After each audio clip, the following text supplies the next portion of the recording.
네, 안녕하세요. 장대장 부동산 그룹의 장윤석 대표입니다. 네, 그동안에 방송을 통해서만 여러분들 찾아뵀었는데 이제 앞으로 유튜브를 통해서 여러분들하고 아주 가깝게 자주 찾아뵙도록 하겠습니다. 자, 오늘은요, 바로 2019년에 부동산에서 꼭 확인해야 할 것들에 대해서 한번 말씀을 좀 드리도록 하겠습니다. 자, 요즘에 이제 유튜브가 대세라고 해서 유튜브를 보니까 구독 눌러달라, 뭐 또 알람 신청해달라, 뭐 이런 얘기들, 좋아요 눌러달라, 뭐 이런 얘기들을 유튜버들이 말씀을 하시던데 저는 구질구질하게 이게 구걸하지 않겠습니다. 다만 여러분들에게 말씀드리고 싶은 것은 돈이 들지 않는 겁니다. 이 말씀을 꼭 드리고 싶습니다. 네. 도와주실 거면요 시원하게 한번 도와주시기 바랍니다.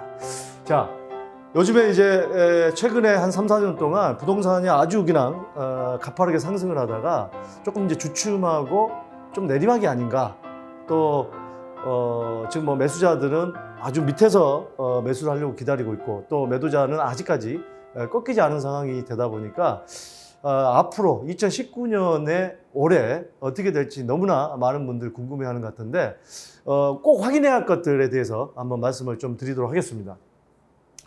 자, 우리나라에서 꼭 확인해야 될 것도 있지만 우리나라 안에서도 서울 돈 흐름을 좀 알아야 되는데 서울에서 뭐 동탄 2신도시라든지 김포 한강 신도시라든지 어떤 수도권의 택지 다산 신도시라든지 뭐 파주 운동이라든지 이런 수도권에 움직이는 돈들이 있고 또 뭐 부산이라든지 이런 쪽에 또 움직이는 돈들이 있고 또 지방 안에서 움직이는 돈들이 있을 텐데 그런 면에서 약간 이제 조정 대상 지역이라는 걸 만들어 놓고 또 추가 지정을 하다 보니까 돈들의 흐름이 있는데 또 나라 큰 틀에서 보면은 나라 안에서도 돈의 흐름이 있습니다. 뭐 채권이 큰 뭐 뭉텅이 뭐 몇 조가 이동을 한다거나 뭐 이런 부분들을 좀 알아야 되는데 자, 그런 측면에서 볼 때 최근에 우리나라가 과연 집값이 비싼 건지 아니면 공급이 많이 된 건지 이런 부분을 좀 살펴보려면 우리 OECD 많이 비교를 하는데 이 OECD 국가 중에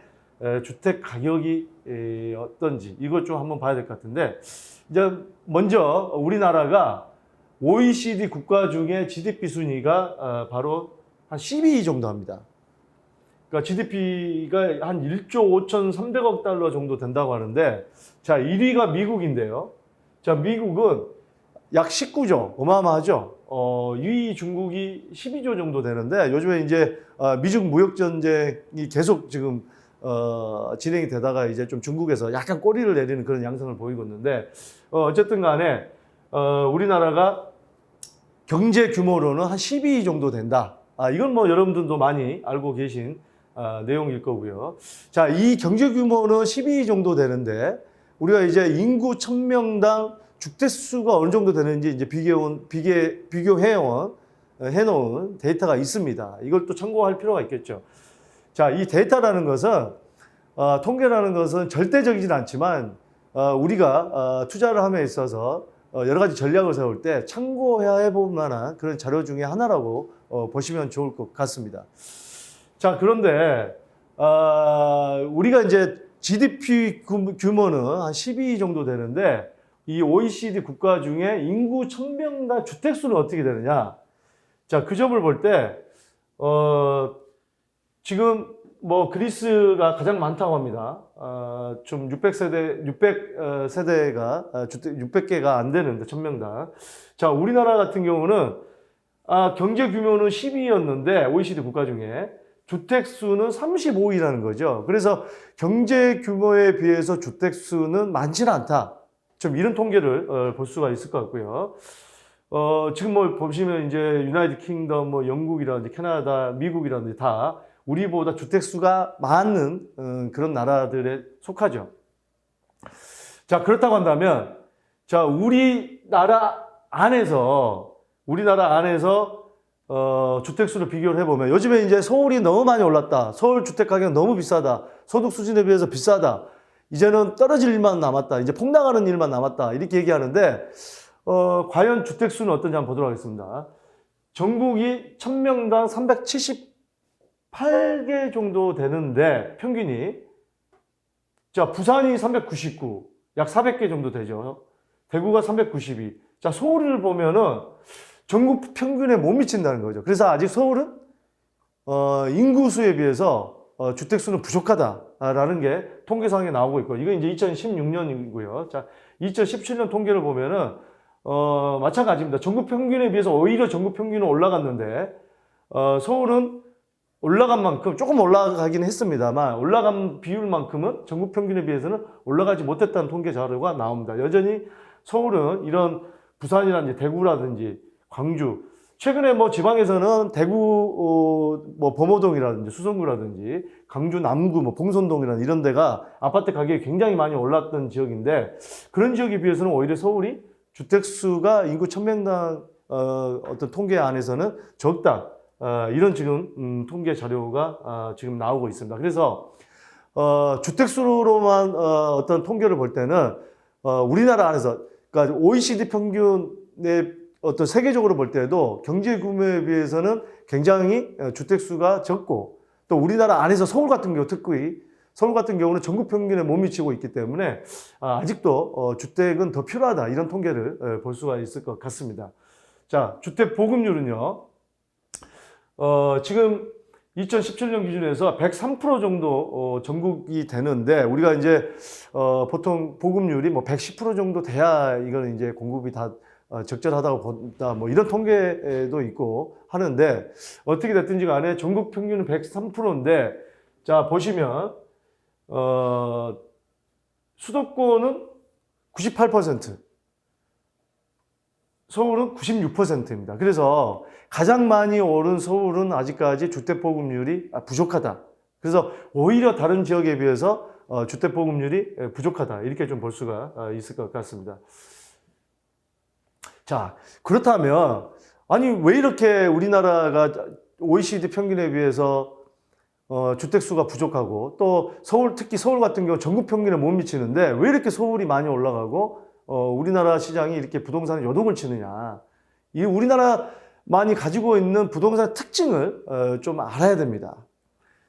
자, 특징을 보면은 특히 이 전세제도라는 게 있습니다. 이 전세제도 우리 전 세계에서 유일하죠. 제가 재작년에 미국을 갔을 때 미국에서 부동산을 20, 30년 하신 분들이 저를 이제 가이드를 해주고 여러 가지 제가 집을 한 100채 정도 보고 왔는데, 그분 중에 한 분한테 제가 전세 제도에 대해서, 이분은 이제 한국 분이 아니어서 그 현지인 분이어서 전세 제도라는 게 있어서 5억짜리 아파트에 사는데 내 돈 5천만 원 아니면 뭐 3천만 원만 있어도 살 수 있어 하니까, 그런 게 있냐고. Really? 정말 대단한 시장이다. 나도 한국 따라가고 싶다. 그렇게 투자를 쉽게 할 수 있냐? 뭐 그렇게 지금 그 대화를 했던 기억이 나는데, 그 정도로 우리나라는 적은 돈으로, 이게 이제 전세라는 게 지렛대죠. 지렛대를 하려고 할 수 있어서 이 투자 붐이 다른 전 세계 어디를 가더라도 더 투자 붐이 일어날 수 있다. 저는 뭐 해외 부동산이 늘 뭐 미국, 뭐 그다음에 미국도 여러 개 지역들, 또 뭐 일본 도쿄, 또 중국 뭐 상해라든지 베이징이라든지 뭐 항저우라든지 중국 어떤 훈춘 단둥이라든지 북한 접경 지역이라든지 베트남 호치민 하노이라든지 뭐 말레이시아 싱가포르, 뭐 하다못해 남태평양의 팔라우라는 나라까지 엄청나게 많은 나라들을 부동산을 조사하기 위해서 직접 눈으로 보고 왔지만은 그래도 우리 한국이 부동산 시장이 가장 스펙타클하고 아주 흥미롭다라는 거를 저는 전 세계 국가들을 다니면 다닐수록 그런 생각이 아주 더 듭니다. 자, 이 전세 제도라는 게 있기 때문에, 그렇다고 한다면, 자, 아니 뭐 전세 제도라는 게 뭐 없어지는 게 아니냐, 뭐 이런 얘기들 하는데, 자, 이런 아주 깊은 얘기들은 오늘은요 아주 그 큰 틀에서만 좀 얘기를 할 거고요. 아주 그 세부적으로 깊게 들어가는 부분은 앞으로 여러분들에게 자주 제가 촬영을 해서 업로드를 하도록 하겠습니다. 그거는 추후에 하나씩 보시면 될 것 같고, 그 사이에 너무 뭐 궁금하다 하시는 분들은 전화를 주시면 됩니다. 예, 전화를 주시면 될 것 같습니다. 자, 서울에 집중되어 있다. 자, 이게 무슨 얘기냐? 자, 미국 갔을 때 뭐 LA 가면 LA 근교에 뭐 아주 뭐 오렌지 카운티, 요즘에 보니까 그 배우 김민의 그 부부 생활하는 게 뭐 방송에도 나오던데 그 헐리우드 쪽 뭐 이런 부촌들 있죠. 그다음에 파사데나 오렌지 카운티, 헐리우드 이런 지역에도 있고 또 샌프란시스코 가면은 뭐 실리콘밸리가 있고 또 시애틀 가면은 또 뭐가 있죠? 아마존이라는 회사가 있고. 자, 무슨 얘기냐? 또 동부로 가면 뉴욕도 있고. 자, 미국이라는 나라를 보면 물론 땅덩어리가 그렇게 큰 나라임에도 불구하고 각 지역마다 특색이 있고 또 굉장히 좋은 직장들이 다 있어서 지역마다 약간 좀 배분이 된 듯한 그런 느낌이 드는데 우리나라는 어때요? 다 서울에 집중이 되어 있습니다. 좋은 대학교 다 서울에 있고요. 뭐 좋은 대학교를 가기 위한 학군 다 서울에 있고요. 특히 뭐 강남에 집중 많이 돼 있죠. 그러다 보니까 학군과 직장이 서울에 집중되어 있고 특히나 강남이라든지 이런 어떤 특수 지역에 다 집중이 되어 있기 때문에 그 지역을 중심으로 해서 바로미터가 돼서 부동산 시장이 활성화가 되고 또 조금 침체기가 되고 하는 부분이 그런 부분이라는 거죠. 그래서 집중이 되어 있다라는 게 더욱더 부동산 시장을 뜨겁게 달아오르게 하는 그런 부분이 아닌가 하는 생각이 들죠. 그래서 이런 수요를 분산시키기 위해서 뭘 만들죠? 신도시를 만들죠. 그래서 1, 2기 신도시가 있고 2기 신도시가 있고 또 3기 신도시까지 만든다고 하죠. 네, 좀 이게 우리 다른 나라에 비해서 좀 특이한 점이라는 걸 볼 수가 있을 것 같고 또 뭐가 있죠? 아파트를 선호합니다. 자, 미국 가보세요. 아파트가 없습니다. 물론 있죠. 다운타운에서 한 10분, 5분만 벗어나도 다 단독주택입니다. 아파트라는 개념은 임대주택이죠, 미국에서. 우리나라 아파트 개념은 콘도죠. 콘도는 이제 분양을 하죠. 제가 샌프란시스코에 가서 콘도 분양한 걸 봤는데, 우리나라 아파트를 전용 한 24평 정도 되는 게 20억 내외에 분양한 걸 제가 보고 왔고요. 대부분 단독주택입니다. 좀 우리나라랑 다른 어떤 그런 컨셉인데, 우리나라는 아파트가 지금 한 60% 정도 된다고 하는데, 앞으로 재개발을 한다. 다 아파트가 되겠죠. 아파트를 굉장히 선호하고, 신축 아파트를 더더욱 선호하는데, 근데 지금 요즘에 재건축 재개발, 신축 아파트가 됐으면 재건축 재개발에 대해서 규제를 했기 때문에, 이런 희소성 때문에 더욱더 가치가 올라가는 부분이 있고, 또, 노후화된 주택이 50% 이상이 지금, 뭐 20년 이상 된 주택이라고 하니까, 더욱더, 신축 아파트, 또, 지은 지 얼마 안 된 아파트에 대한 선호도가 굉장히 높아서 가격이 상승했던 그런 이유도 있겠죠. 또 뭐, 부동산 정책. 최근에 작년에 2018년에 9.13 대책, 그 전에, 2018년, 17년도에 뭐, 8.2 대책, 6.19 대책.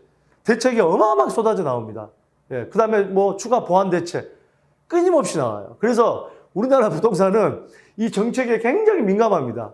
결국에는 뭐 9.13 대책을 기점으로 대출을 굉장히 조여서 또 여러 가지 뭐 재건축 조합원주의 양도라든지 제한이라든지 재개발이라든지 이런 부분에 대해서 조여서 결국에는 조금 심리가 많이 꺾이긴 했지만 이런 정책에 대해서 아주 잘 알아야 된다는 점 여러분들께서는 꼭 올해 어떤 정책들이 어떻게 돼가는지 알아둬야 된다는 말씀을 드리고 싶습니다. 그 다음에 자, 우리나라는 무엇보다도 굉장히 이 포트폴리오 중에, 자산의 포트폴리오 중에 부동산에 치중하는 게 큽니다. 70% 정도 됩니다. 그래서 이 부동산을 지금 정책에서 계속 잡으려고 하는데 자산의 70%가 갑자기 이 뭐 50% 떨어지고 40% 떨어지고 하지 않습니다. 그러면 그 나머지 퍼센티지는 다 어디로 가겠습니까? 그래서 무엇보다도 지금 부동산 정책이 약간 침체기로 가고 그런 어떤 양상을 띠는 것은 일시적인 거라고 볼 수밖에 없는 부분 중에 하나라는 거죠. 그래서 우리가 부동산 공부를 아주 끊임없이 계속 해야 된다는 거죠. 예. 자, 다음 그렇다고 한다면 자, 지금까지 우리나라의 주택수가 과연 많은 게 아닌가라는 부분 그런 걸 짚어봤고 또 우리나라 부동산이 왜 이렇게 뜨겁게 달구고 사람들이 부동산 하는지 그 이유에 대해서 좀 알아봤고요. 자, 그렇다고 한다면 이제는 부동산이 여러 가지 종류가 있죠. 그 종류별 짚어봐야 될 점을 간단하게 살펴보도록 하겠습니다. 자, 아파트 시장은 최근에 뭐 강남권 아파트나 뭐 이런 아파트 시장이 굉장히 화랑기였는데 자, 보시면은 2014년, 15년 이 매매가와 전세가의 갭이 이 정도였다고 한다면 지금 보시면 점점 이렇게 커진 거죠. 굉장히 커졌죠, 현재. 2019년 현재. 자, 이게 무슨 얘기냐. 이 당시에는 아파트 투자, 갭 투자를 고가 주택, 뭐 강남권에 30평대, 20평대 투자를 해서 갭 투자가 성행을 해서 이만큼 벌었어요. 근데 지금은 아파트 갭 투자는 이 정도의 돈이 필요하니까 뭐 우리가 삼성동의 현대이스테이트 아파트 같은 30평대 지금 뭐 4, 5억 가는데 전세가가 뭐 10억, 12억, 13억 거의 뭐 절반 수준 정도 전세가율이 50%밖에 안 되고 안 된 적도 많습니다. 그러다 보니까 지금은 이렇게 갭이 벌어져 있기 때문에 이 고가 아파트를 갭 투자를 해야 되느냐 그런 시기는 아니라는 거죠. 그래서 또 오히려 예전에는 이 12억 30평대가 12억 뭐 13억 할 때 3억 4억 어떤 지역은 2억만 있으면 투자를 할 수 있었는데 2억은 있는데 15억짜리 아파트를 어떻게 사? 내 돈 이 돈 가지고 차라리 외곽으로 가서 변두리에서 막 주택을 샀던 분들이 있어요. 근데 지금 얼마나 갭이 이렇게 벌어졌나요? 이 매매가 갭이. 자, 그런 투자를 볼 때는 최근까지는 이 고가 아파트의 갭 투자, 소액으로 투자를 할 수 있지만 지금은 아니었다. 그리고 예전에는 이 고가 아파트에 갭 투자를 했었어야 됐다는 거에 데이터를 보면 알 수가 있는 부분이죠. 지금은 이런 어떤 고가 아파트에 투자할 시기는 아직은 아니라는 점을 좀 알아둘 필요는 있을 것 같다라는 거고요. 자, 다세주택으로 넘어가서 다세주택이 뭡니까? 아파트에 살 능력이 안 되는 분들이 그 지역의 다세대 주택에 사는 거죠. 아파트의 어떤 대체제 역할을 하는 건데 다세대 주택에 대해서 너무 부정적인 요소만 가지고 있는 분들이 있습니다.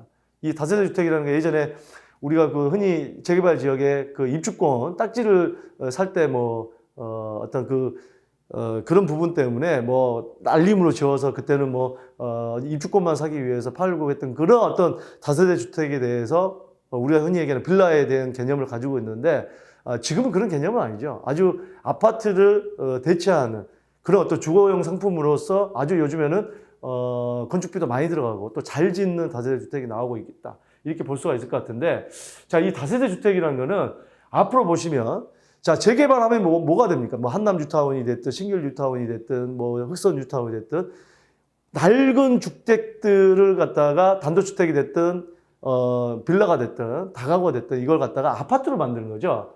지금 아파트의 개수가, 세대수가 많아지기 때문에 앞으로 다세대 주택은 재개발로 인한 희소성의 가치가 있습니다. 점점 줄어들면 줄어들지 많아지지는 않는다는 얘기예요. 그래서 이런 희소성의 가치가 있다.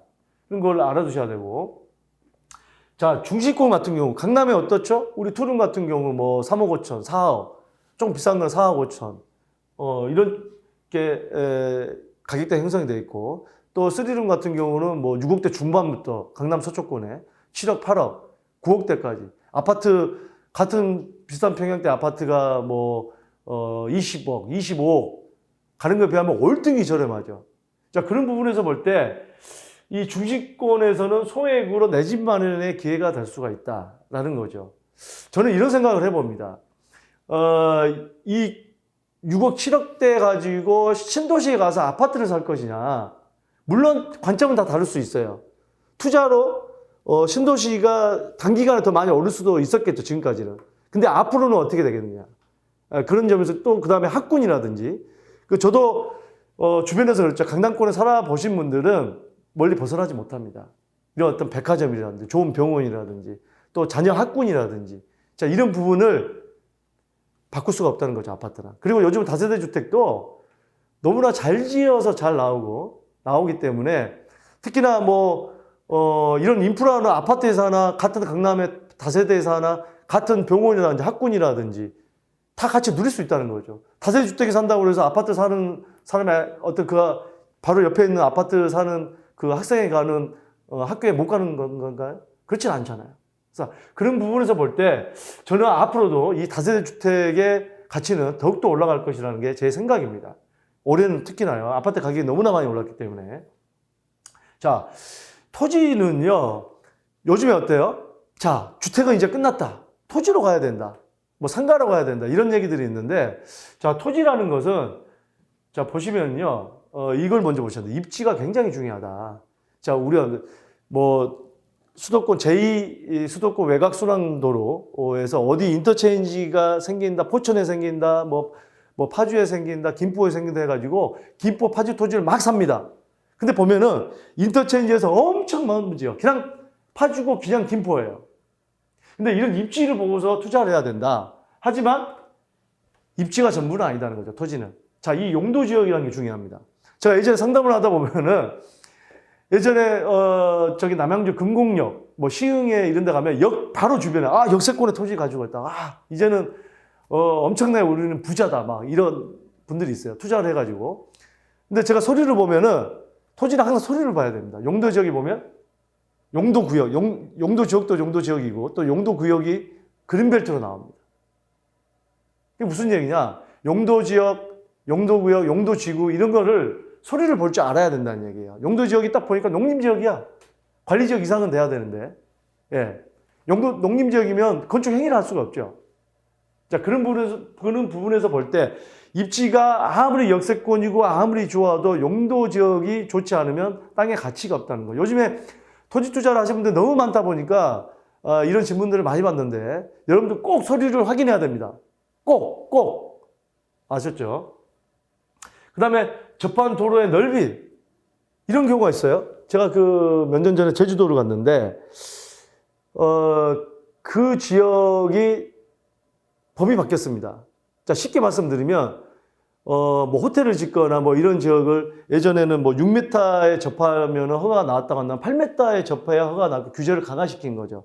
그래서 이런 규제를 보고서 그 지역은 지자체마다 다 지자체 조례도 다르기 때문에 거기에 맞는 지자체 조례를 확인을 해야 된다는 거죠. 그래서 이 도로 넓이, 접해 있는 도로 넓이도 굉장히 중요합니다. 건축 행위를 할 수 있냐 없느냐, 어느 정도의 규모를 할 수 있냐, 이게 중요하기 때문에 접한 도로의 넓이를 꼭 봐야 된다. 요즘 뭐 맹지도 너무 사시는 분들 많죠. 네, 이 부분 중요하고요. 개발 호재를 봐야 돼요. 자, 입지 좋고 시골에서 보면은 터미널 근처예요. 아니면은 우리 전철 생기는 거 보면 양평 가는 전철역 보면은 역세권이다. 용도지역 좋습니다. 관리지역이야. 접한 도로 넓이 4m 접해 있어. 아주 좋아요. 근데 개발 호재가 그냥 지나가는 정거장에 불과해. 다른 호재가 없어. 아니면 뭐 산업단지가 들어온다거나 인구 유입이 된다거나 그런 호재도 전혀 없어. 아무 필요가 없습니다. 그래서 이 토지라는 것은 종합적으로 봐야 되는 거기 때문에 쉬운 게 아니다. 라는 거죠. 자, 다음에 상가. 어때요? 요즘에 또 주택 굉장히 뭐 규제가 많아지고 다주택자 양도세 중과하고 하다 보니까 또 상가로 가야 된다 해서 너도 나도 또 상가로 몰려갑니다. 저는 제발 투자라는 거 있잖아요. 이제는 상가 시대다, 이제는 토지 시대다 해가지고 막 몰려다니고 그것 좀 안 했으면 좋겠어요. 정확하게 포인트를 알아야 됩니다. 포인트를. 예. 자, 상가의 공실률 추이를 보면은 자, 지금도 보면은, 이 지금 도심이라든지, 강남이라든지, 이런, 여의도는 조금 줄어들었지만, 마찬가지입니다. 이 전반적으로 요즘에 강남권에서도 차 몰고 운전하다 가면은, 빈 1층이 아주 입지는 좋은데, 역세권이고 입지 좋은데, 비어있는 상가를 많이 볼 거예요. 자, 그건 뭐냐? 물론 요즘에 어떤 경제 상황이 안 좋아서, 많이 문 닫는 곳이 많은데 임대료가 이 역세권이나 이런 데는 소유주들이 임대료를 좀처럼 내리진 않습니다. 특히 자금 여력이 있는 그런 어떤 그 건물주들은요. 자, 그런 부분에서 볼 때 나중에 또 지금은 뭐 임차인이 다 차 있는데 매수하고 나니까 나가고서 안 들어와. 그다음부터 그건 뭐냐? 그 지역에 대해서 상권에 대해서 정확하게 조사를 안 했다는 거예요. 최근에 보니까 위례 신도시, 또 뭐 마곡 신도시 이런데 초창기에 신도시에서는요 상가를 분양하면 조금 높은 가격에 분양을 합니다. 그래도 분양이 다 돼요. 근데 어때요? 1년 뒤에 그 분양 받았던 분이 10% DC, 20% DC에 팔아달라. 이건 뭐예요? 상권이 형성이 되지 않은 지역에서 두 가지죠. 첫 번째로는 분양가 자체가 좀 높아요. 두 번째로는 신도시는 상권 형성이 안 돼 있어요. 몇 년이 걸려요. 입주하고 나서 뭐 5년이 걸릴 수도 있고 3년이 걸릴 수도 있고 근데 그런 부분이 있기 때문에 오히려 신도시 상가는 뭐 분양을 싸게 받으면 좋겠지만 그렇지 않는다고 하면은 한 바퀴 돌고 나서 다시 그걸 매수하셔도 저는 좋은 방법이라고 생각합니다. 그래서 이 상가도 분석하는 방법이 아주 많이 있습니다. 이런 부분에 대해서 나중에는 토지, 상가, 아파트별로 해서 아주 디테일하게 제가 촬영을 해서 올려드리도록 하겠습니다. 성질 급하신 분들은 전화를 주셔서 상담을 받으시기 바랍니다. 자, 계속해서. 자, 재건축, 재개발에 대해서도 바뀐 게 있죠. 이 재건축 같은 경우는 재건축 초과이익 환수제가 시행이 됐죠, 이미. 그랬기 때문에, 아무래도 재건축을 예전에 재건축이나 재개발로 많이 몰려들었던 게 조합원 어떤 지위를 가지고 있으면 일반 분양보다 싸고 또 일반 분양을 받았던 분들도 많이 피가 붙어서 어떤 시세 차익을 얻을 수 있기 때문에 조합원 지위 같은 경우 더욱더 시세 차익을 얻을 수 있었죠. 그런 목적으로 투자라든지 아니면 새 아파트 살 목적으로 들어갔었는데 일단은 재건축 초과이익이 환수제가 됐기 때문에 이게 이제 올해 진행되는 걸 봐야겠습니다만 많은 부분 환수가 되지 않을까 우리가 지금 예상하는 부분이죠. 안전진단을 강화를 시켰습니다. 왜? 정부에서 너무 니네 재건축 쪽에 투자자들 너무 많이 몰려들어 재건축하기 힘들게 해야겠다. 그래서 안전진단을 강화를 시켰다는 점. 그래서 그만큼 공급은 안 되겠죠. 그 다음에 이 투기과열지구의 재건축 조합원은 지위 양도가 제한을 강화를 시켰습니다. 자, 무슨 얘기냐? 조합을 설립하고 예전에는 사업 시행인가 그 다음 단계죠. 2년 내에 사업을 안 하면 이거를 이제 조합원 지위를 갖다가 양도를 할 수가 있게 됐고 또 사업 시행과 이후에 착공을 2년 내에 안 하면 양도를 할 수가 있게 됐는데 이 기간을 3년으로 늘렸어요. 무슨 얘기냐? 그만큼 더 팔 수 없는 기간을 늘린 거죠. 네, 그만큼 재건축 규제가 더 들어갔다. 좀 이렇게 알아두셔야 될 것 같고. 자, 조합 설립 인가 이후 단계 재건축 예정 주택을 양수받은 자는 바로 현금 청산이 됩니다. 아무런 의미가 없어져요. 이걸 알고 매매를 하셔야 됩니다. 자, 재개발로 가보면 어때요? 재건축 규제를 하다 보니까 다 재개발로 갔어요. 그러니까 재개발을 또 정부에서 규제를 했죠. 어떤 식으로 해요? 예. 예전에는 조합 설립 시점부터 조합원 지위양도, 재건축은 그렇고, 이 전매 제한이라는 게 없었어요. 조합원 부장권에 대해서. 재개발은. 규제가 없었기 때문에 다 재개발로 투자를 반사이익을 얻었던 건데, 자, 바뀐, 파리대책에서는, 2017년 파리대책에서 나왔죠. 거기에서는 관리처분 계획 인가 후부터 소유권 이전 등기가 안 됩니다. 예. 그렇기 때문에, 우리가 대부분 사업이 가장 가까이 갔을 때가 이제 관리처분 단계인데, 그때부터 그 전에 이제 막 매수를 해서, 부장권을 전매를 했던 이 재개발 시장에서 이걸 묶어버린 거예요. 네. 자, 이런 부분은 우리가 알고서 접근을 해야 된다는 거죠. 자, 특히 건물 같은 경우는 지금 강남권에 연예인들도 뭐 강남권이나 용산권의 건물들 뭐 마포권에 많이 삽니다. 뭐 50억에서 뭐 100억 사이. 근데 이 건물은 수요에 비해서 공급이 많지가 않아요. 늘 있습니다. 50억대, 100억대 이 찾는 이 건물주들이. 그래서 이런 건물을 공략을 할 수 있다고 한다면, 매수를 할 수 있다고 한다면 이 건물은 지금도 굉장히 좋은 시기가 아닌가 하는 생각이 들어요. 땅값은 계속 땅 가격은 올라갈 거기 때문에 많죠. 뭐 강남이라든지 용산이라든지 또 청량리라든지 이런 지역들 공략을 해보는 게 좋을 것 같고. 자, 우리가 이제 조정 대상 지역에 대해서 좀 알아야 됩니다. 조정 대상 지역에 대해서 왜 알아야 되냐? 이 조정 대상 지역의 주택을 살려고 하거나 가지고 있으면 대출에 대한 제한이 있죠. 이 부분은 나중에 또 저희가 꼼꼼하게 올려드릴 거고요. 또 일시적 이가구 주택, 이게 이제 좀 이번에 바뀐 게 있죠. 3년 이내에 팔아야 되는 걸 2년 이내에 팔아야 된다거나 또는 비과세 요건, 또 비과세 요건도 있고, 비과세 요건은 예전 같으면 취득 시기로 봐서 2년 보유를 합니다. 그 다음에 파리대책에서 이제 거주 요건을 갖춰서 2년 거주를 해야 된다. 지금 또 뭐죠? 전주택을 이거는 이제 일시적 이가 주택은 아니죠. 2주택, 3주택자들에 해당되는 건데, 전 주택을 팔고 나서 다시 또 2년 갔다가 보유를 하고 거주를 해야 된다는 그런 점이 있기 때문에, 이런 부분도 우리가, 사고 팔 때 모든 걸 꼼꼼히 따져서, 해야 된다는 거죠. 그 다음에 주택임대사업자 등록시에 양도세라든지, 지금 바뀌었죠. 보유세.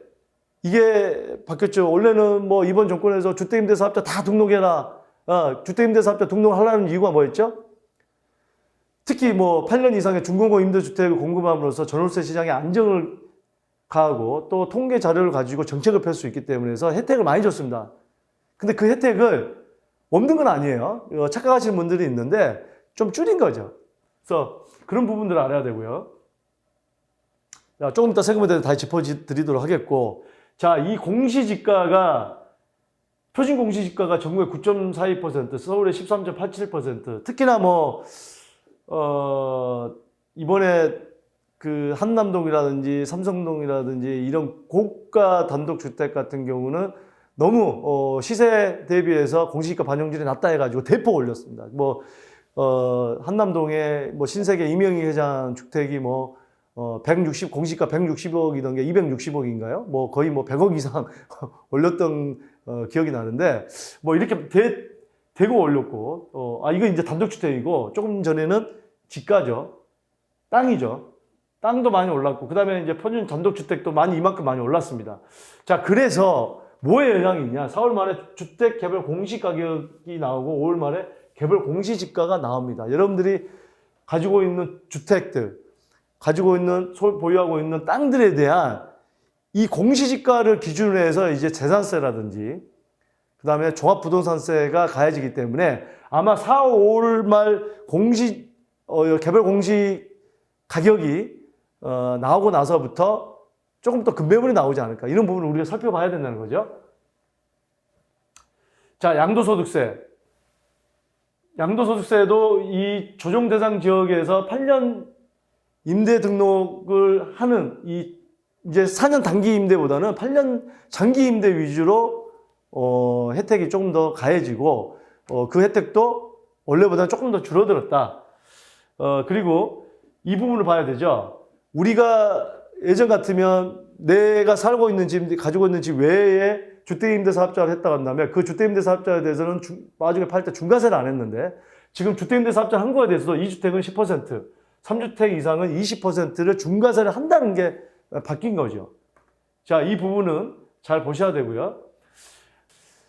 자, 이 조정 대상 지역 안에 있는 양도세도 지금 이제 바뀐 게요. 어떻게 바뀌었죠? 예전에 신규 취득하고 기존 주택하고 달랐는데 모두 장기보유 특별공제가 50%에서 70%. 하지만 주택임대사업자를 했더라도 중과세 2주택 10%, 3주택 20%를 한다는 거죠. 자, 이 부분이고요. 이제 중요한 것은 대책 발표 전에 매매 계약을 체결을 하고 잔금을 지불하지 않는 건 어떻게 되냐고 하는데, 그런 경우에는 종종 규정을 적용을 해준다는 거죠. 예, 이런 부분이 달라진 거고. 자, 양도소득세도 주택임대사업자라든지 양도소득세도 집중적으로 다뤄드리도록 하겠습니다. 자, 종합부동산세도 한번 봐야 됩니다. 우리가 원래는 이제 조정 대상 지역 안에 3주택 이상부터 중과세를 하려고 했는데 바뀌었죠. 그래서 조정 대상 지역은 2주택 아니면 총 3주택 이상에 대해서는 보유세를 이렇게 더 중과세를 하겠다는 게 달라진 거고요. 자, 이 주택임대사업자가 이제 기존에는 1주택 이상자가 조정대상 지역에 새로 취득한 주택은 임대 등록 시에는 종부세 합산 배제했는데 이제는 합산 과세한다는 거죠. 2018년 10월 23일 개정사항입니다. 자, 이 부분도 좀 알아둬야 될 것 같고요. 자, 오늘 강의는 종합적으로 보면 우리나라가 OECD 국가 중에 주택수가 많지 않은 거고, 특히 서울, 많이 올랐던 서울은 전국 평균에 비해서 적은 거고요. 그래서 앞으로도 주택수는 더 필요하다. 하지만 올해 아파트라든지 다세대 주택, 토지라든지 상가라든지 또 주택임대사업자의 어떤 그 혜택이라든지 또 일시적 일가구 2주택이라든지 이런 많은 부분들이 특히 재건축, 재개발 같은 경우도 짚어야 될 부분이 있다. 거기에 대해서 투자 전략이 지역에 따라 다르고 본인의 어떤 그 개개인의 자금 규모라든지 사정에 따라 모두 다르기 때문에 이 부분은 맞춤형으로 상담을 좀 받으시기 바라겠고, 제가 이제 앞으로 이 부분들을 아주 디테일하게 파트별로 자세하게 촬영을 해서 업로드를 시켜드리도록 하겠습니다. 자, 언제든지 궁금하신 분들은 연락을 주시고요. 뭐 요즘에 그 유튜브에 구독 클릭해달라, 뭐 좋아요, 알람 해달라 얘기들 많이 하는데 절대 저는 그걸 하지 않겠습니다. 하지만 여러분들 계속 저를 보려면 좀 협조 부탁드리겠습니다. 네, 감사합니다.